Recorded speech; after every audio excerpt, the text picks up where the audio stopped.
அமைதி அமைதி. எல்லோருக்கும் வணக்கம். எல்லோருக்கும் பொங்கல் நல்வாழ்த்துக்கள்.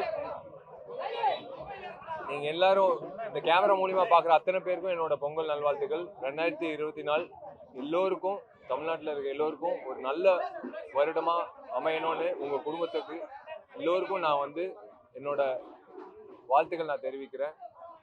இன்னைக்கு வந்து பொதுவா வீட்டில் கொண்டாடுறது ஒரு ஒரு வழக்கம் பொங்கல். ஆனா இன்னைக்கு வந்து புளியபுரம் இந்த இடத்துல வந்து பஜனை கோயில் தெருவில் என்ன அழைச்சது எனக்கு அவங்களுக்கு சந்தோஷமா தெரியல, எனக்கு ரொம்ப சந்தோஷம். ஏன்னா அவங்க மத்தியில் அவங்க குடும்பத்தில் ஒருத்தனா என்னை பார்த்து என்னை ஆசீர்வதிச்ச அத்தனை அம்மாக்கள் வந்து நான் நன்றி தெரிவிச்சுக்கிறேன். அவங்க அவங்க மனசார என்னை வாழ்த்துனது எனக்கு தெரியுது.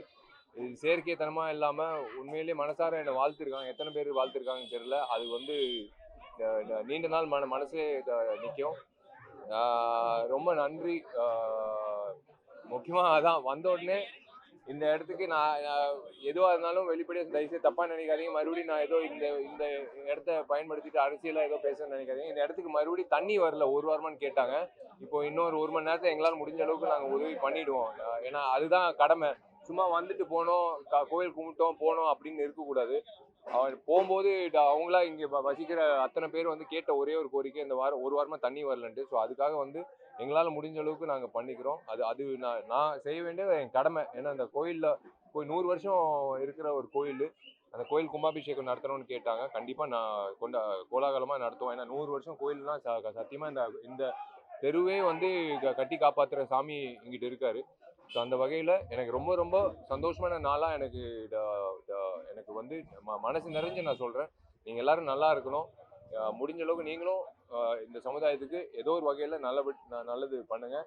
முக்கியமாக நான் கேள்விப்பட்ட ஒரு விஷயம், எங்கிட்ட இருக்கிற ஒரு கோச் வந்து பசங்களுக்கு ஃபுட்பால் கோச்சிங் பண்ணிட்டு இருக்காரு.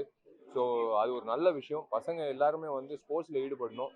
ஏன்னா அப்போ தான் வந்து அவங்களோட டேலண்ட் வெளிப்படுத்துறதுக்கு நம்ம தமிழ்நாட்டு சார்பாக வந்து கண்டிப்பாக அட்லீஸ்ட் ஒரு 100 பேராவது ஒலிம்பிக்ஸில் வந்து ஈடுபடணுன்றது என்னோட ஆசை இல்லை, எல்லாரோட ஆசை. ஸோ எல்லா வகையிலையும் நீங்களும் மீடியா மக்கள் நீங்கள் எல்லாரும் வந்ததுக்கும் ரொம்ப நன்றி.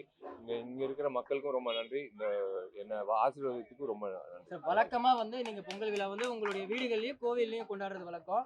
திடீர்னு வந்து பொதுமக்களோட கலந்து கொண்டாடணும் அப்படின்ற இல்லை திடீரெல்லாம் இல்லை, இது எப்போ காலகாலமாக இருக்கு, இப்போ பண்ணிட்டு இருக்கோம். பட் இது ஒரு நல்ல விஷயமா தோணுச்சு. ஏன் மிஸ் பண்ணணும்னு தோணுச்சு.